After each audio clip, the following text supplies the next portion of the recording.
ሉላ በአጋጣሚ ከቤቱ ታየሄደች ያለ ወይዘሮ ዘርፌ እየጠበቀቻት ስለነበር ከፊት ለፊቷ ትመጣለች።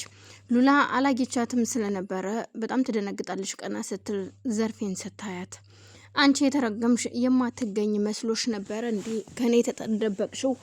አንቺ የተረገምሽ ስትል ታስፈራራታለች።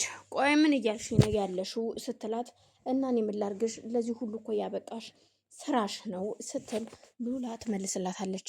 ምንም የሰራሁት ስራ የለም እኮ እኔን ጎዳና ላይ አንቺ የተረገምሽ እኔን ጎዳና ላይ አውጥተሽ ጣልሽኝ። እንዲሁ ምን ቢያስጨክንሽ ነው? እኔ ላንቺ እንደዚህ ነበርኩኝ እንዴ? እናት ሁኜ ባሳደኩኝ። አባትሽ እኮ ሲሞት አደራ ሲሰጠኝ እኮ ምንም ነገር አይደለም የሰጠኝ፣ አንቺን ብቻ ነው የሰጠኝ። ስለዚህ እንዴት ትጨክኝብኛለሽ? እንዴት ባዶ እጄን ከዛ ቤት ታስወጭኛለሽ? ስትል ትናገራታለች። ይኸውልሽ አክስቴ ልበልሽ፣ መቼም አክስትነት እንኳን የአክስትነት ስሙም አይገባሽም። ግን ደግሞ አንድ ነገር ልንገርሽ፣ መጀመሪያ እኔንም እንደዚህ ነበር ያደረግሽኝ። አየሽ፣ ሁሉን ነገር አምኜ ብሰጥሽ ካድሽኝ። ስለዚህ ለከዳኝ ሰው ደግሞ መልሴ ይሄ ስለነበረ ነው ያደረኩት። ምንም ያደረኩት ነገር ስህተት የለውም። ሁሉም ነገር እያንዳንዷ ትክክል ነበረች ስትል ተነግራታለች። እኮ ምኑ ነው ትክክል? እኔን አክስትሽን እናትሽን አውጥተሽ ጎዳና መጣሉ ነው ትክክል ስትላት፣ እሱ የኔ ስራ አይደለም። ምን ነው ያን ጊዜ ታዲያ አንቺስ ኩላሊት የውሸትሽን ታመንኩኝ ስትይ ለምን ዋሸሽ? ለምን ስተት አልሆነም ይሄ ስትላት፣ ይሄማ እኔ አንቺን ለመጥቀም ብዬ ያደረኩት ነገር ነው እንጂ እኮ አንቺን ለመጉዳት ብዬ አልነበረም።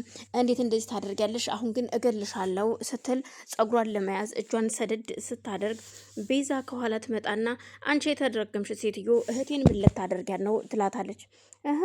አብራችሁ ነው እየተከታተላችሁ የምትወጡት?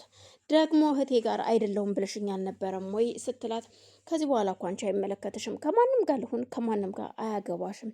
ከፈለግሽ ሮቤልን ፈልጊ። ያው የገንዘብ ሱስ ያለበት ያው ሮቤል ነው። ለገንዘብ ስትይ እኔን ስለ ሮቤል ልትድርኝ አልነበረ ችግሩ። እኔ እጅ አልሰጠሁልሽም እንጂ እንዳንችማ ቢሆን እኮ ህይወቴን ሁሉ አበለሻሽተሻል።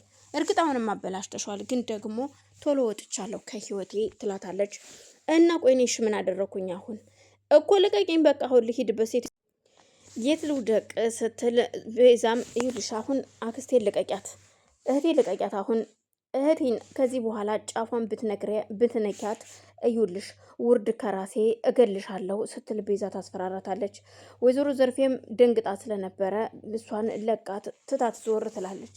አዎ ነይ ሂጂ ወደምትሄጂበት እህቴ የፈለግሽው ቦታ ሂጂ። ከዚህ በኋላ ይኸውልሽ የእህቴን የፀጉሯን ዘለላ እንኳን እንድትነኪያት አልፈቅድልሽም፣ አንቺ የተረገምሽ ሴትዮ ትልና ቤዛም ጥላት ወደ ጉዳዩዋ ትሄዳለች።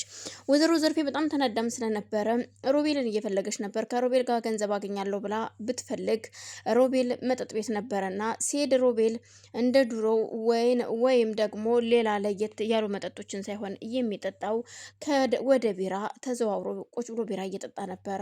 እንግዲህ አንተዬ ባንዴው እንደ ወደታች ወረድክና ቢራ ጋር ተያያዝክ እንዴ ስትለው፣ ይሄ ሁሉ ያንቺ ሴራ ነው ሴትዮ። አሁን ምን ፈልገሽ ነው የመጣሽው? ማን ነገርሽ ነው እዚህ መሆኔን ሲላት፣ አይ ትንሽ ብር ካለህ ብዬ ነው እኮ፣ ምክንያቱም ብር የለኝም።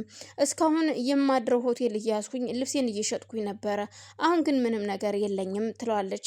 እና ታዲያ እኔ ምን ላድርግሽ ሲላት፣ ብር ትሰጠኝ እንደሆነ ብዬ ነው በዛውን የምንጠጣ ስትለው፣ ዞር በይ ሴትዮ፣ አሁን ካጠገቤ ለቀሽ ሂጂልኝ፣ ከዚህ ጋር ውጭልኝ ሲላት፣ እሷ የመውጣት ፍላጎት ስላልነበረች ሮቤል እዚህ ጋር ቁጭ ልበል እኔም ስትለው፣ ትወጫለሽ አትወጭም? እኔ ወይኔ ልውጣልሽ ወይ አንቺ ውጭ ሲላት፣ አይ እኔ እወጣለሁ እያለች በፍርሃት ሰላም ውድና የተከበራችሁ የመግድ ቤተሰቦች እንዴት ናችሁ? ሰላም ናችሁ? በያላችሁበት ሰላማችሁ ይብዛልኝ። ይህን ቪዲዮ የምትከታተሉ ላይክ፣ ሸር፣ ሰብስክራይብ እያደረጋችሁ ቤተሰብ አድርጉኝ፣ አበረታቱኝ።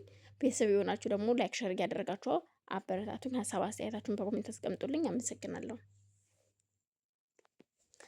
እና ቆይ ምንድን ነው የምትፈልጊው? እሺ ውጭልኝ ሲላት፣ እሷ ገንዘብ ስለምትፈልግ ገንዘብ ካልሰጠኸኛል እና ታዲያ ምንድን ነው ማድረግ ያለብኝ ውጭ ሲላት፣ እሷም መውጣት ስላልፈለገች ካጠገቡ ቆማ ስለነበር እንደውም የያዘውን ብርጭቆ ተቀብላ ለመጠጣት ስትሞክር ከእጇ ላይ መንጥቆ ይጠጣውና ያለበትን ሂሳብ ከኪሱ ውስጥ አውጥቶ ከከፈለ በኋላ ይኸውልሽ 20 ብር አለው እዚህ ጋር መልሱ እዚህ ላይ 20 ብሩን ውሰሽ ጠብቂና መልሱን ብሏት ትቷት ወጥቶ ይሄዳል።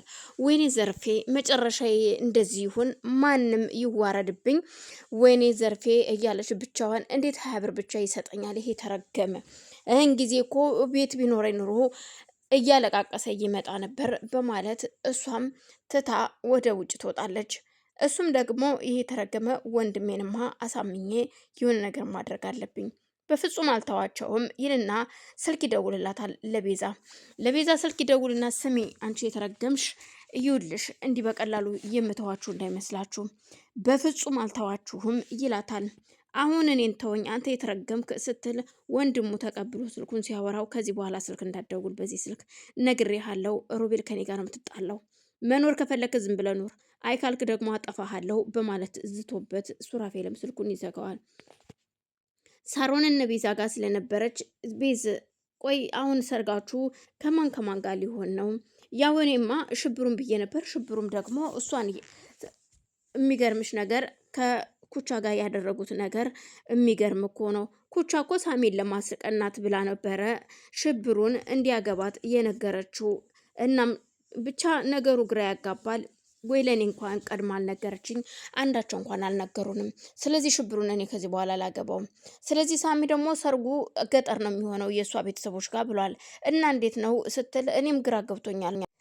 የኛ ሰርግ ብቻ ይደገሳል ማለት ነው። ሳሮን ግን አላቅም። እነማማዬ ደግሞ ጨርሰው ቢሆን ኖሮ እነሱም ከኛ ጋር ይሞሸሩ ነበረ።